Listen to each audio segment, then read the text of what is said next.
The story begins in a kingdom called Edenia, where King Jared gave his daughter Kitana a special necklace. He told her that it was a gift from Lord Raiden, who was always listening to them. But then the ruler of Outworld, Shao Kahn, arrived there. He had only one goal: to take control of all the realms. However, the Elder Gods had established a strict law. According to it, wars would not be fought between armies. Instead, warriors would face each other one-on-one. Any ruler who won 10 tournaments in a row would earn the right to conquer another realm. Edenia had already lost most of its strongest warriors. Jared was their last hope. Soon, a fierce battle began between Shao Kahn and Jared. The people were left speechless by the power both fighters displayed. In one moment, Jared managed to disarm Shao Kahn and lodge his weapon into a statue. However, Shao Kahn immediately pulled his weapon back, and the entire statue shattered into pieces. After that, the fight became even more intense. Jared struck Shao Kahn several times, but it was not enough. Then Shao Kahn ripped the sword from Jared's hands, leaving him defenseless, and killed him with his hammer. As soon as Jared died, Shao Kahn declared that Edenia now belonged to him, and suddenly darkness spread across the entire sky. Queen Sindel then picked up a sword and began fighting the guards. But the guards easily defeated her and took her prisoner. After that, Shao Kahn ordered everyone to kneel. Sindel and all the common people obeyed and got down on their knees. But Kitana walked straight to her father's body and picked up a blue ribbon from beside him, tying it into her hair. Seeing this, Shao Kahn decided that he would raise Kitana as his own daughter. 20 years later, we see that Kitana has become a powerful warrior and is currently training with Jade. At first, it seemed like Jade would defeat her, but then Kitana used her blue ribbon as a weapon and won the match. While returning to the palace,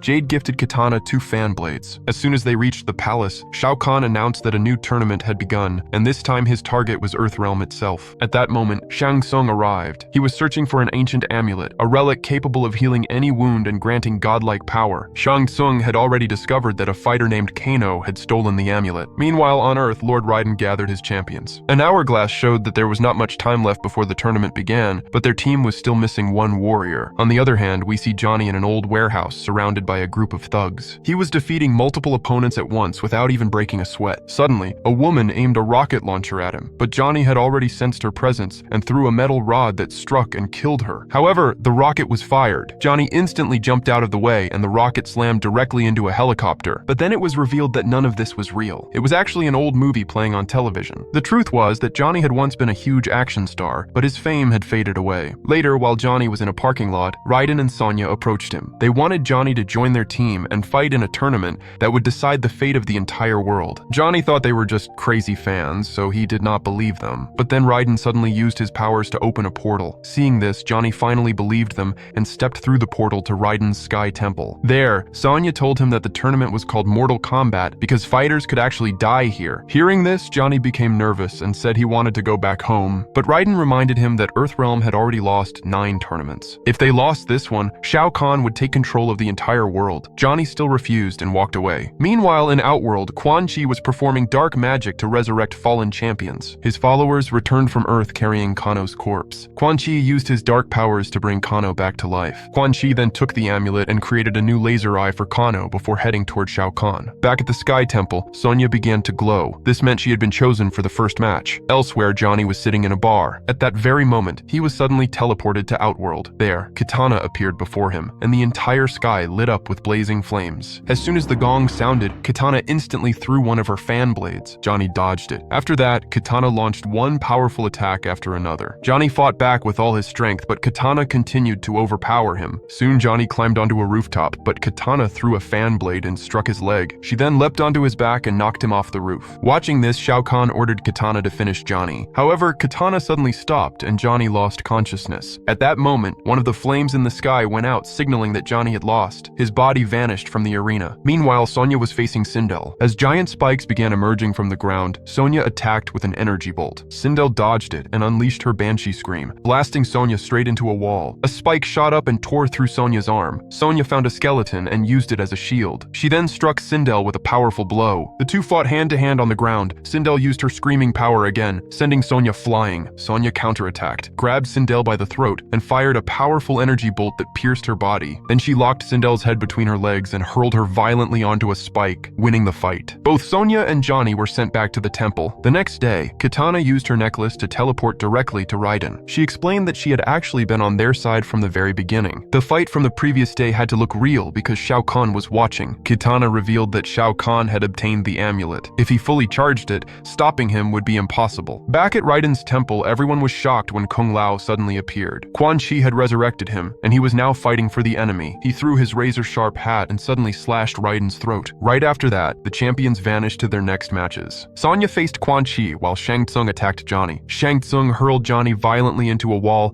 and began pulling Raiden's power into the amulet. Just then, Sonya fired an energy bolt, forcing their enemies to teleport away. In Outworld, Quan Chi had embedded the amulet into Shao Kahn's chest to make him immortal. In the arena, Shao Kahn faced Cole. Cole launched an attack, firing a beam of energy that knocked Shao Kahn's hammer from his hand. The two warriors exchanged relentless blows. Cole drove a sword into Shao Kahn's chest, but the amulet healed every wound instantly. Shao Kahn then swung his hammer with terrifying force and killed Cole on the spot. Meanwhile, Jax was fighting Jade. Jax finally managed to disarm Jade, and she collapsed to the ground. Jade asked him to finish the fight, but Jax remembered how Kitana had spared Johnny's life. Instead of killing Jade, he reached out and helped her back to her feet. Elsewhere, Kung Lao faced Liu Kang. Kung Lao used his hat like a portal, teleporting repeatedly around the battlefield. Liu Kang realized that his friend was never coming back. He channeled his power into his legs and unleashed a devastating kick, driving Kung Lao's hat into the ground. Liu Kang then grabbed both of his arms and slammed him directly onto his own hat, killing Kung Lao. Later, Kitana arrived at the temple and told everyone that Raiden's powers were growing weaker. She told them about an old tunnel built beneath the palace used by mutant warriors called Tarkatans. Kitana then returned to Outworld, but Jade arrested her for treason. The champions reached the Tarkatan village and met their leader Baraka. Baraka refused to help them fight Shao Kahn without a large army. Seeing this, Johnny kept provoking him. Baraka extended a blade from his arm and started attacking Johnny continuously. Johnny accepted the warrior within himself. He dodged the attacks, cornered Baraka, and landed a strike to his groin that won the fight. Impressed, Baraka agreed to help. Baraka led them to the hidden tunnel and killed the guards. The champions entered the palace. Meanwhile, Shao Kahn chained Kitana up so everyone would know what happened to traitors. Inside the palace, Liu Kang found the amulet, but Shao Kahn appeared. Liu Kang summoned two giant fire dragons that charged directly toward Shao Kahn, but he did not receive a single scratch. Liu Kang managed to disarm him and tried to break the cage containing the amulet. Shao Kahn immediately stopped him and slammed him to the ground. Jax arrived and tried to break the cage using his robotic arms, but Shao Kahn drove his hammer straight into one of Jax's robotic arms and completely tore it off. Sonya attacked, but Shao Kahn picked up the severed arm and threw it at her, knocking her down. Jax stepped in front of him, but Shao Kahn crushed his second arm. Sub-Zero suddenly appeared and took the amulet away. Shao Kahn then struck Jax's throat, brutally killing him. Sub-Zero left, and Kano arrived with the guards. Kano killed all the guards with a single laser shot. He told Johnny he wanted to help Earth because Outworld was too dangerous. Kano revealed that Sub-Zero had taken the amulet to the Netherrealm. Raiden used the remainder of his powers to send Johnny and Kano there. In the Netherrealm, they encountered Scorpion's spirit. When Scorpion heard Sub-Zero had been brought back to life, he agreed to be their guide. In Outworld, Jade had chained Kitana in the town square. Kitana kept trying to show Jade the goodness that remained inside her. Meanwhile, Liu Kang and Sonya reached Kitana, but Shao Kahn appeared. He easily knocked Sonya to the ground,